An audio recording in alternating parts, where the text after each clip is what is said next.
미국 뉴저지에 가면 리퀴드 처치라는 교회가 있습니다. 이제 우리말로 하면 액체 교회입니다. 좀 이름이 특이합니다만, 그런데 이 리퀴드 처치는 이제 캠퍼스 교회 건물이 7개의 캠퍼스가 있을 정도로 대단히 큰 교회입니다.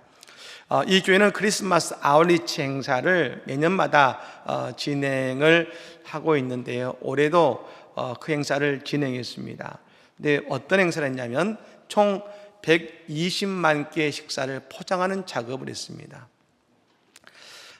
여러분, 이 교회에서는 Rise Against Hunger라고 하는 이 기아와 싸우고 일어나자 어떤 의미를 가진 단체와 협력해서 최근에 매년 크리스마스 시즌이 되면 먹지 못하고 굶어야 되는 이웃들을 위해서 음식을 제공합니다만, 작년에는 100만 개의 식사를 준비했고 올해는 120만 개의 식사를 포장했다는 것입니다. 약 6천 명이 모여서 이 일을 했다고 이야기합니다. 이 음식들은 그냥 주변에 있는 이웃이 아니라 저 잠비아로 간다 그럽니다. 저희 교회 잠비아 학생들이 와서 축구하는 학생들이 왔었습니다만, 잠비아로 가서 그곳에 있는 먹지 못하고 기아에 허덕이는 이들에게 그 음식을 나누어 줄 예정이라는 것입니다. 이 교회 담임 목사인 루카스 목사님은 그런 말씀을 하시죠. 혼자서는 큰 도움을 줄 수 없을지 모르지만 함께라면 엄청난 일을 해낼 수 있습니다. 타인을 섬기는 것이 크리스마스 시즌의 전부입니다. 여러분, 그렇습니다. 크리스마스의 또 다른 말은 사랑일 것입니다. 이번 크리스마스는 다른 어떤 때보다 힘들고 어려운 시간이라고 말을 합니다.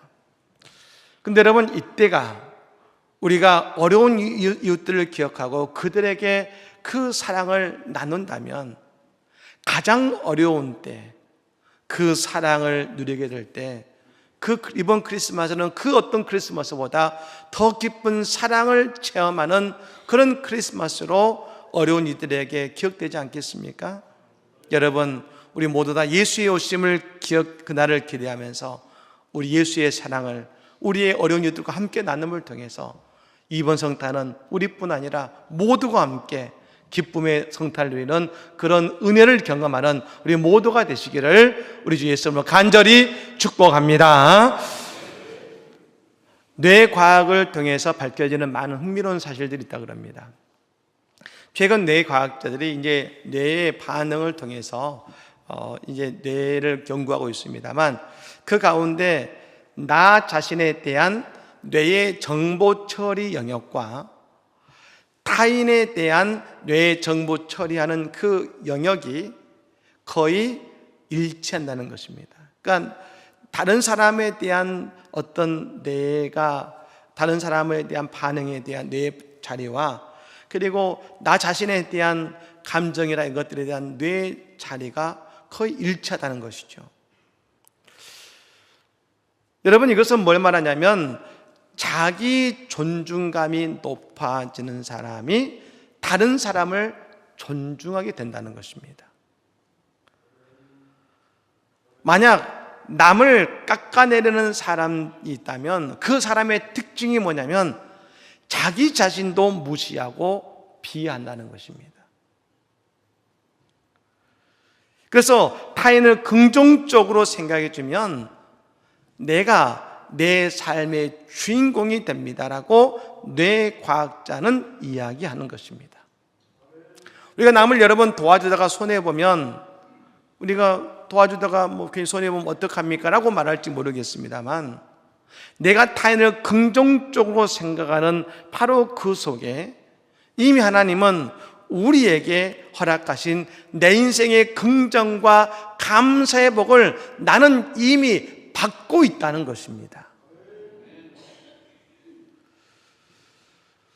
여러분, 룻이라는 한 여인이 나옵니다. 룻은 시어머니를 따라서 저 모압 지방에서 유대 베들레헴까지 온 사람입니다. 참 룻은 믿음이 좋다는 생각이 듭니다. 왜냐하면 남편도 없는데 시어머니 따라서 그 이방 나라까지, 그들에게 유대까지 온다는 건 여러분 보통 마음으로는 안 되는 일이죠. 근데 여러분, 룻이 유대 베들레헴에 오자 한 가지 변화가 생겼습니다. 성경에서는 뭐라고 말하냐면, 이전에 여러분 사람들이 그녀를 부를 때는 그냥 룻이라고 불렀습니다. 그런데 유대 베들레헴에 온 이후에 사람들이 모두 이렇게 부릅니다. 모압 여인 룻이라고 부릅니다. 성경을 한번 잘 보시면 룻기서 1장에는 그냥 룻이라고 변하는데 2장에서부터는 모압 여인 룻이라는 말을 성경에서 또한 사용하고 있는 것을 볼 수 있는 것입니다. 이 말이 당연한 것 같지만 룻이라는 여인에게는 대단히 위축되었을 것입니다. 우리가 만일 미국으로 이민을 갔을 때 이제 미국에서 정착해 살려고 하는데 주변에 있는 사람들이 저 사람은 한국 사람 누구야? 한국 사람 누구야? 라고 자꾸 부르면 이제 정착해서 살려고 하는데 왜 그러지? 라고 위축되지 않겠습니까? 그러니 여러분, 더욱 이 룻은 집에만 머무르고 싶겠지만, 그 얘기가 듣고 싶지 않겠지만 먹고 살기 위해서 나와야 되는 여인에게는 늘 그 말이 들렸을 것입니다. 그리고 밖으로 나가는 것도 결코 쉬운 걸음은 아니었을 것입니다. 근데 오늘 본문을 보면 룻은 이 어려움을 이겨내고 마침내 그를 위해 예비된 하나님의 은혜와 축복을 붙들게 되더라는 것입니다. 모압 여인 룻에서 그 모든 것을 뛰어넘어서 깜깜했던 모든 상황 속에서 빛을 보게 하시는 하나님의 은혜를 룻이라는 한 여인이 깨닫게 되더라는 것입니다. 과연 룻은 어떻게 그것이 가능했을까요? 그리고 모압 여인 룻에서 모든 이들에게 사랑받는 룻이 될 수 있던 이유는 무엇일까요? 우리는 오늘 본문을 통해 한번 살펴보고자 하는 것입니다. 첫 번째, 여러분, 하나님께서는 룻을 위해서 그의 보아스를 예비해 두셨다는 것입니다. 오늘 보면 여러분 1절 말씀을 읽어볼까요? 1절의 말씀을 읽겠습니다. 나오미의 남편 엘리멜렉의 친족으로 유력한 자가 있으니 그의 이름은 보아스더라. 아멘. 사랑하는 여러분, 우리에게도 영적인 보아스가 있음을 믿으시기를 바랍니다. 보아스는 여러분 어떤 사람입니까? 나중에 보아스와 룻과 함께 자녀를 낳게 되는데 오벳이고, 오벳의 아들이 이새고, 이새의 아들이 다윗이죠. 즉 이 보아스는 다윗의 중조 할아버지가 되는 것입니다. 근데 여러분, 이 보아스는 어떤 사람입니까? 나오미의 남편 엘리멜렉의 친족으로 유력한 자라고 했습니다. 유력한 자는 큰 부자라는 말입니다. 근데 우리가 여기서 한번 질문해 볼 것은 뭐냐면, 보아스의 어머니는 누구인가 하는 것입니다. 보아스의 어머니는요, 저 여리고 성을 정탐하러 왔던 정탐꾼을 숨겨주었던 기생 라합이었습니다. 영적으로 보면 저 이스라엘을 위해 귀한 일을 한 사람이었습니다. 하지만 인간적으로 보면 저 여리고 성에서 몸을 팔던 여인이었습니다. 그래서 이스라엘 백성들이 가나안을 정복하고 그 정복할 때까지는 그 여인이 중요했을지 모르지만 나중에 정착하게 살게 되면서 그 라합에 대한 인식은 사람들에게 어떤 인식이었을까요? 여리고에서 몸을 팔던 여인이었대. 여러분, 그 아들인 보아스는 어떤 마음이었을까요? 수많은 사람들의 편견과 아픔을 겪으며 살아야 했을 것입니다. 그가 바로 보아스였습니다. 오늘 본문에 그래서 그냥 말입니다. 그의 이름은 보아스더라가 아닙니다. 어쩌면 여러분, 보아스는 그 베들레헴 땅에서 가장 룻이라는 여인을 잘 이해해 줄 수 있는 사람, 그가 바로 보아스일 것입니다. 그래서 여러분 이렇게 얘기할 수 있겠죠. 가장 부유하지만 가장 룻을 잘 이해해 줄 수 있는 사람, 그의 이름은 보아스더라. 보아스더라. 여러분, 학자들은 보아스를 누구라고 표현하냐면 바로 예수 그리스도의 예표라고 말합니다. 그리고 우리는 룻과 같다고 말합니다. 보아스가 룻의 아픔과 힘듦을 누구보다 가장 잘 이해할 수 있었던 것처럼 예수님은 이 땅에 오셔서 인간의 삶을 채울하시면서 우리의 고통과 우리의 눈물과 우리의 땀과 우리의 아픔을 채울하시면서 말입니다. 인간의 가장 힘들고 어려움을 누구보다 가장 잘 아시는 분이 바로 예수 그리스도 아니십니까? 룻이 보아스의 이런 마음을 알아주었을 때 룻은 얼마나 큰 위안이 되었을까요? 부부싸움을 할 때 가장 많이 하는 말 중에 아마 이런 말이 있을 것입니다. 당신 내 마음 알아? 내 이렇게 힘든 거 당신 아느냐고? 당신 내 마음 알아?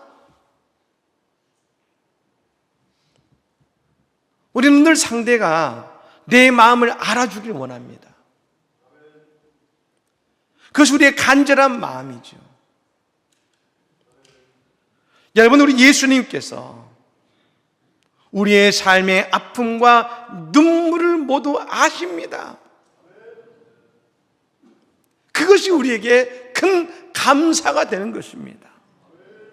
예수 그리스도의 구원은, 십자가의 구원은 그냥 하나님의 아들로서의 의무를 행하신 것이 아니라 이 땅에 오셔서 우리의 모든 아픔을 채워하신 예수님이 우리의 고통과 아픔을 아시기 때문에 십자가를 지신 것입니다. 그러니 그보다 큰 감사, 우리를 이해하신 예수 그리스도가 우리의 구세주시니 우리보다 큰 감사가 어디 있겠습니까? 여러분, 우리가 성탄을 맞이하며 기뻐할 수 있는 것은 나의 영적인 보아스이신 예수님이 이 땅에 오심으로 누구보다 나를 잘 이해해 주시고 알아주시는 분이 예수님이시기 때문에 우리는 더더욱 기뻐하게 되는 것 아니겠습니까?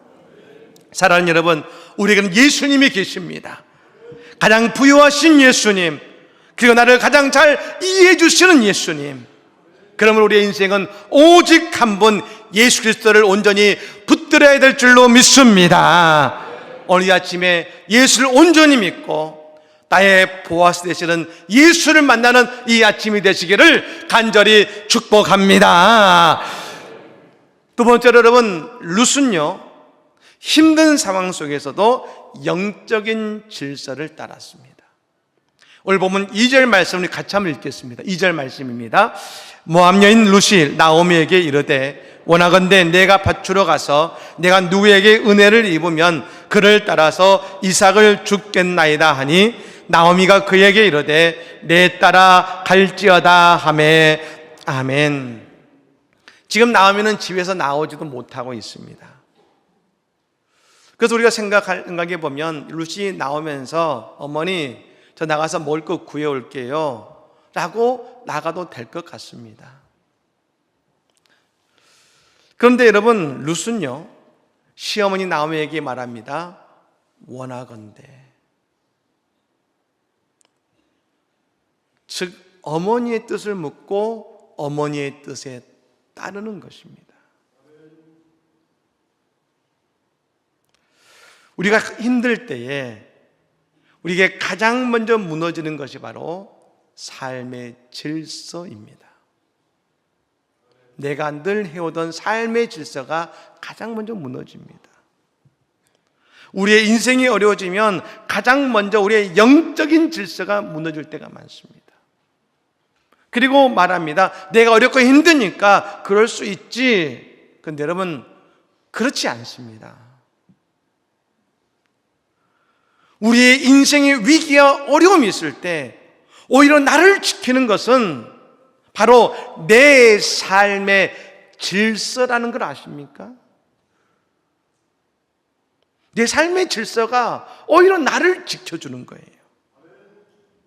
내 삶을 어제와 변함없이 오늘을 살아가며 오늘의 내 삶의 질서를 지켜나갈 때 우리는 그 위기를 극복할 힘을 그 속에서 얻게 되는 것입니다. 우리는 교회에서 여러분 신앙생활을 할 때에 잘하는 게 중요하다고 생각합니다. 맞습니다. 그런데 더 중요한 게 있습니다. 질서 있게 잘하는 게 중요합니다. 질서 있게 잘해야 됩니다. 루시라는 여인에겐 상식이 있었습니다. 그건 세상의 가치관이었습니다. 모압의 가치관이었습니다. 그것이 모압 여인 룻의 상식이었습니다. 그래서 여러분, 룻은 그 이스라엘 유대 땅에 온 룻은 그래서 늘 그의 어머니, 시어머니에게 먼저 묻고 그대로 행합니다. 하나님의 땅에서 모압의 상식과 모압의 질서가 아니라 하나님의 나라의 질서와 하나님 나라의 상식에 따라 살아가기 위해서 룻은 어머니께 묻고 영적 질서에 순종한 것입니다. 우리가 지난주에 우리가 나누는 말씀 가운데 사무엘상의 말씀을 나누고 있습니다만, 저 다윗이 엔게디 광야에 있는 굴 속에 숨어 있을 때 사울이 그걸 알고 다윗을 잡으러 왔었습니다. 마침 다윗이 있던 굴이 깊은 굴이어서 다윗과 600명의 병사들이 그 동굴에 숨어 있는데 사울이 볼일을 보기 위해서 마침 그 동굴에 들어온 겁니다. 그래서 여러분, 그 옆에 있는 병사가 다윗에게 말합니다. 다윗이요, 하나님께서 사울을 당신의 손에 주신다 했지 않습니까? 바로 지금이 그때입니다. 그러니 어서 사울을 죽이십시오.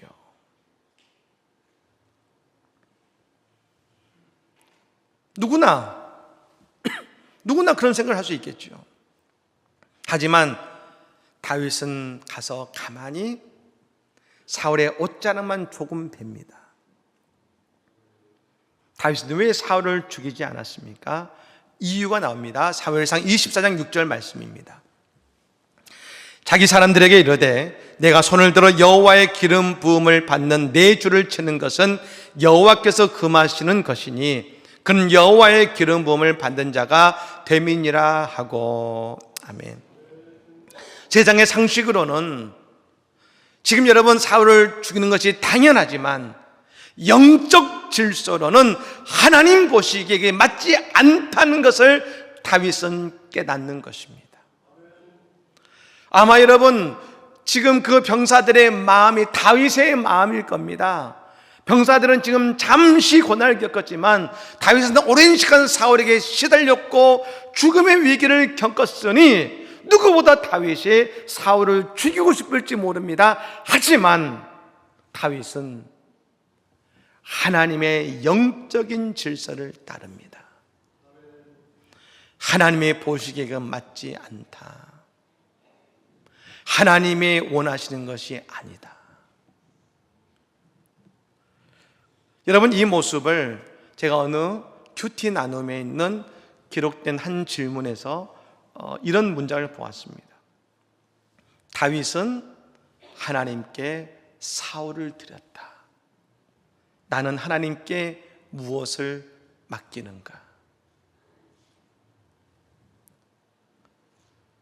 단지 우리가 볼 때는 사울을 살려준 걸지 모르지만 다윗은 하나님께 사울을 드린 겁니다. 오늘 우리는 하나님의 은혜의 질서 속에 무엇을 맡기고 있습니까? 그렇습니다. 우리가 영적 질서 속에 거하게 할 때에 우리에게 하나님이 예비하신 하나님의 보아스를 우리는 만나게 될 줄로 믿습니다. 세 번째로 여러분, 믿음의 발걸음을 내딛는 자가 은혜를 깨닫게 되는 것입니다. 모함 여인이 밭에 갑니다. 그녀가 밭에 있는 이삭을 죽기 위함입니다. 이스라엘에서는 이 수확을 하는 가운데 그 수확을 하고 앞으로 지나갈 때 율법에 의하면 뒤에 떨어진 이삭을 절대 둡지 말아야겠습니다. 그리고 그 밭에 모퉁이에 있는 밀은 절대로 수확하지 말아야겠습니다. 그 떨어진 이삭과 귀퉁이는 모두 어려운 이들, 고아와 과부와 같은 어려운 이들을 위한 몫이라고 하나님은 말씀하셨습니다. 여러분, 룻도 다른 사람과 똑같이 그 이삭을 줍기 시작합니다. 근데 여러분, 그녀의 진짜 은혜는 이삭을 줍는 것이 아니었습니다. 그녀가 믿음의 발걸음을 내딛게 됐을 때 하나님께서 보아스를 그녀로 인도하고 계셨다는 것입니다. 오늘 보면 3절 4절 말씀 한번 읽어보겠습니다. 읽겠습니다. 룻이 가서 베는 자를 따라 밭에서 이삭을 줍는데 우연히 엘리멜렉의 친족 보아스에게 속한 밭에 이르렀더라. 마침 보아스가 베들레헴에서부터 와서 베는 자들에게 이르되 여호와께서 너희와 함께 하시기를 원하노라 하니 그들이 대답하되 여호와께서 당신에게 복 주시기를 원하나이다 하니라. 아멘. 우연히 여러분 보아스가 그 밭에 이르렀고, 우연히 여러분 이 룻이 말입니다. 보아스의 밭에 이르렀고, 마침 보아스가 그 룻이 있는 밭에 이르게 된 것 아니겠습니까? 그리고 둘은 만나게 된 것입니다. 사람이 보기에는 우연이지만 이것은 곧 하나님께서 룻에게 은혜를 베풀고자 일하심 아니겠습니까? 여러분, 하나님의 은혜는 내 예상대로 받는 것이 아닙니다. 하나님의 섭리 속에, 하나님의 손길 속에 하나님의 축복으로 우리 인생을 채우실 줄로 믿습니다. 자, 아모스 16장 9절 말씀입니다. 우리 같이 한번 읽어볼까요? 읽겠습니다. 사람이 마음으로 자기의 길을 계획할지라도 그의 걸음을 인도하시는 이는 여호와시니라. 아멘. 룻의 발걸음을 인도하신 분도 여호와이시고 보아스의 발걸음을 인도하신 분도 여호와이신 줄로 믿습니다. 여러분, 그런데요, 믿음의 발걸음을 내딛었을 때 내가 모함 여인이라고, 모함 여인 룻이라고 사람들이 나를 향해 그렇게 말하고 또한 뒤에서 수군거리지만, 그러나 어머니를 위해 믿음의 발걸음을 내딛었을 때 하나님이 인도하셨다는 것입니다. 그리고 그곳에서 영적인 보아스, 그의 보아스를 만나는 하나님의 은혜를 누리게 된 것 아니겠습니까? 이스라엘 백성들에게 저 광야에서 하나님께서 미리 예비해 놓으신 것이 있었습니다. 그들은 저 광야 40년을 시간을 보낼 때에 그들을 왜 광야로 이끄셨냐고 하나님을 원망했을지 모르지만, 그러나 하나님은 그들을 광야로 이끄시기 전에 미리 예비해 놓으셨습니다. 반석에서의 샘물과 만나와 메추라기를 예비해 놓으셨습니다. 특별히 하늘의 양식인 만나를 예비해 놓으셨지 않습니까? 누구도 먹어보지 못했던 하늘의 양식인 만나를 그들은 광야에서 먹을 수 있었습니다. 또 하나님은 그들을 위해 광야에서 구름기둥과 불기둥을 예비해 놓으셨습니다. 그 구름기둥과 불기둥은, 하나님의 그 불기둥은 출애굽을 한 이들만이, 그래서 광야로 나온 이들만이 보고 체험할 수 있었던 것입니다. 사랑하는 여러분, 우리에게 은혜가 은혜로 깨달아지고 내가 예상치 못하는 보아스의 은혜는 바로 그 밭을 향해서 모두 나를 모함 여인 룻이라 말하고 뒤에서 수근거리지만, 그러나 그 밭을 위해서 내 갈 길을 멀고 밤은 깊지만 빛 대신 예수를 의지하며 내가 그 걸음을 나아갈 때 말입니다, 내 삶에 은혜의 대로가 펼쳐지고 나를 위해 예비하신 저 영적인 보아스를 만나게 될 줄로 믿습니다. 유명한 과학자 코페르니쿠스의 무덤 비석에는 그의 유언을 따라 이런 비문이 새겨져 있다고 합니다. 나는 바울의 지혜를 구하지 않습니다. 나는 베드로의 능력을 구하지 않습니다. 오 하나님, 나는 회개하는 강도에게 주셨던 은혜를 구합니다. 강도에게 십자가는 더 이상 갈 곳 없는 절망의 끝자락이었을 것입니다. 하지만 그 강도에게도, 인생의 그 십자가 도상 그 끝자락에도 그를 위한 구원의 길이 예비되어 있을 거라는 생각하지 못했지만, 그러나 그 속에서, 그 십자가에서 자에는 예수 그리스도가 그곳에 계셨습니다. 오늘 우리는 어떤 힘듦과 어려움의 자리에 처해 있습니까? 중요한 것은 우리에게 구원의 은혜가 예비되어 있다는 것 아니겠습니까? 그 믿음으로 발걸음을 내딛는 은혜의 자로 나가는 우리에게 오늘 놀라운 열매가 맺혀지게 되는 것입니다. 사랑하는 여러분, 이제 크리스마스를 앞두고 있습니다.